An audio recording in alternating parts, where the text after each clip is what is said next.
నిర్మల్ జిల్లా కడెం మండలం కేంద్రం గత బీఆర్ఎస్ ప్రభుత్వం నిర్మించిన డబుల్ బెడ్రూమ్ ఇళ్లను తాళాలు పగలగొట్టుకుని ఇల్లు లేని నిరుపేదలు స్వాధీనం చేసుకున్నారు. గత ప్రభుత్వం అనేక మార్లు డబుల్ బెడ్రూమ్ ఇళ్ల కొరకు లబ్ధిదారుల ఎంపిక కొరకు సర్వే నిర్వహించి ఇళ్లను పంపిణీ చేయకపోవడంతో ఇల్లు లేని పేదలు అసహనం వ్యక్తం చేస్తూ డబుల్ బెడ్రూమ్ ఇళ్లను స్వాధీనం చేసుకున్నారు. డబుల్ బెడ్రూమ్ ఇల్లు నిర్మించి 2 ఏళ్లు గడుస్తున్నా నేటికి పంపిణీ చేయకపోవడంతోనే ఇళ్లను స్వాధీనం చేసుకున్నట్లు ఇల్లు లేని పేద ప్రజలు తెలుపుతున్నారు. తమకు ఇల్లు పంపిణీ చేసే వరకు ఖాళీ చేయమంటున్న లబ్ధిదారులు.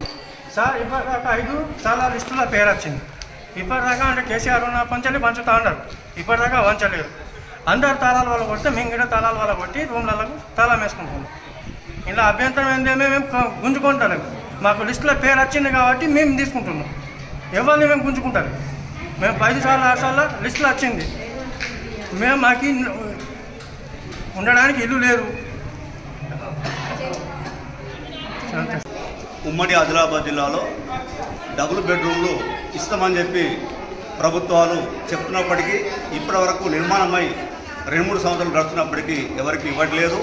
పేదలు ఇల్లు కిరాయిలు కట్టలేక, మాలాంటి పేదలు కిరాయిల్లో ఉండలేక వికలాంగులుగా మేము చరిత్రలో నిలిచిపోతున్నాం.